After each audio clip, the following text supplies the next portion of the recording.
Good morning, ladies and gentlemen, and welcome to the Coffee with Craig show. We'll be talking about commercial real estate in Central and Eastern Europe. Good Monday morning, ladies and gentlemen, and welcome to the Coffee with Craig show. First show of the year. Happy New Year, 2022. Winston, how's your new year going so far? Any disasters? No, it's going good. Good. All right. So off to a positive note. Well, we did over 265 shows last year. I guess this is as they say in the TV business, this is season 1, episode 1. This is season 2, episode 1. So now we're starting our season 2, year 2022, and episode 1.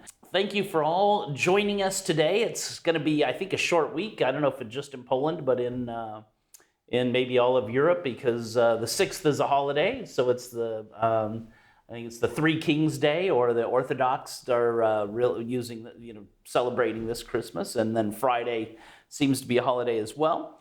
So we'll try to get as much news in as possible in these next 3 days for you. We're the whole team fully working while everyone else, or many of you, are on holiday. The full team is working on the CEE Retail Awards and Marketplace. We have many new retailers. Some of the old retailers are coming back. Kazar just confirmed this morning that they're going to be on, so it'll be good to see Archer. We haven't seen him for a few years.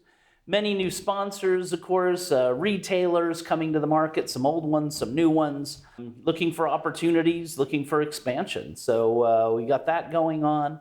Also, our real estate magazine, our real estate guide for MIPIM. MIPIM is growing quite quickly.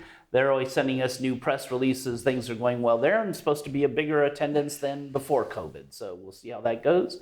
And then, of course, our SEE Awards, which is our longest running event in Romania, 17 years nonstop, no matter, through any crisis. We've always done it, never missed a year. Great opportunities there. Of course, we're back doing it at the Radisson Blue Hotel, March 31st. So if you want to do anything with our retail awards, SEE awards, or real estate guide for MIPIM, now's the time to jump in and do it. Having said that, we'll get right to the news. So we'll take a little break and we'll come back in 20 seconds with Winston Norman with the news of the day from EuropaProperty.com. Ladies and gentlemen, join us for the 14th Annual Europa Property CEE Retail Awards, with over 100 expansion directors attending and the most active owners of shopping centers, retail parks, and big box retail, and they're ready to do deals. This event is not to be missed. During the day, we have our retail marketplace, which focuses on deal-making retailer presentations and the CEE Retail Forum. Then in the evening, our big retail awards gala, which starts at 7 and finishes late into the evening. So welcome back, and Winston, good to see you in this nice new year. And thanks for reminding me of all the work I've got to do, Craig. Yeah, just try to jam it all into 3 days. You know? 3 days, and should be able to get it all done. Here's the main highlights from today, and we'll start with a report from Savills and Tritax EuroBox, and they're saying that Poland has become a target for larger foreign direct investment facilities. They're saying that warehouse occupiers are prioritising the shortening of supply chains to mitigate business risks, a trend that is likely to dominate the demand for warehouse space in Europe for the next 3 years. And according to John Palmer, head of industrial investment at Savills, he said Poland becomes a target for larger foreign direct investment facilities, one of the few established markets with attractive and available development land that can be realised within short timeframes, coupled with competitive labour costs. Inquiries from occupiers requiring factories, light production, and central distribution centres are increasing. And they go on to say that since the outbreak of COVID-19, the demand for warehouse space has increased dramatically, while it has availability has declined, right, which is pretty obvious. And this strong performance from the occupational markets is driving demand in the capital markets. So again, it's kind of the hottest sector at the moment to be in. Yeah. Continues to be. Yeah, another year. Yeah. And they say that due to the online sales as well, in the next 3 to 5 years, rents will be rising. So it's a very attractive sector to be looking at the moment. Well, my landlord raised my rent this year, so not that has anything to do with anything, but just thought I'd throw that in there. Just thought I'd throw that in there. Moving on and staying in the logistics industry, and Logicor have completed a new logistics facility in Romania, just outside Bucharest. It's a 38,000 square meter development, and it's fully leased, and it's going to belong to a larger development called Logicor Bucharest One Logistic Park, and it's a kind of a last mile facility, I guess, because it provides fast distribution access to Bucharest and the rest of the country. When it's fully complete, this park will have 125,000 square meters with 4 office buildings, say Logicor, and according to Bartosz Mizwiak, he's the managing director of Logicor for Central and Eastern Europe, he says that demand for quality warehouses is on the rise in Bucharest and Romania, and they continue to soar in the CE region as a whole. And he says at this park, customers will find high quality warehouse space that can be adapted to their needs in order to support their growth potential. And so again, it's another sunny skies.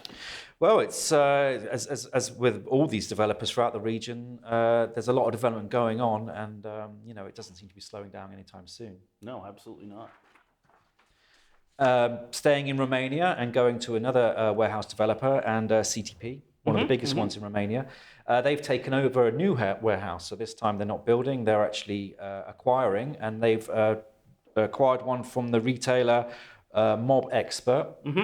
And this is in a place called Târgu Mureș. I hope I'm saying that correctly. I'm sure you are. I'm sure you said it perfectly. And this is a sale and leaseback deal. And it's similar to the one they closed with Mob Expert for a separate warehouse near Bucharest. So it's their second. And this one's got a leasable area of 25,000 square meters, and it's based near the international airport.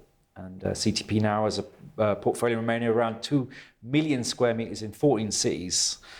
And so they are really, pushing out throughout the region. Yeah, Raymond Voss and his team, his local team in Romania, definitely one of the spearheading the charge. Yeah, they're a huge player and very strong throughout the region. And finally for today, and a little bit of news from Ukraine. Oh, good. We've not spoken about them for a while.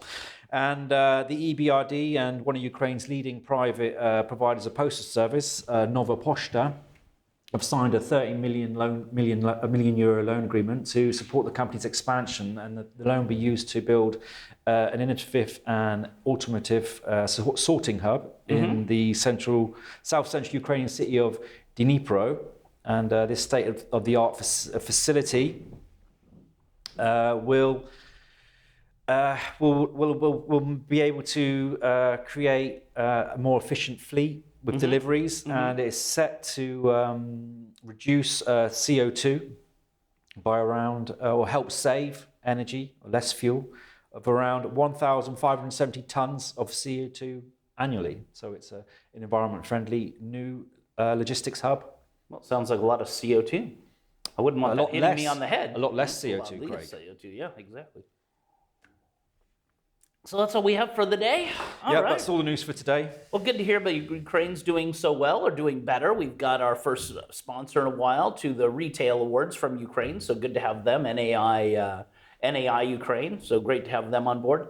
This is a short week. We're going to be here Monday, Tuesday, Wednesday reporting on the news, and then Thursday's a holiday, so we hope you're back with us and you've had a safe and sane holiday season and New Year's Eve and New Year's, and we hope to continue building our viewership, which we're at 8,000 a week, and for the interviews over 14,000 now.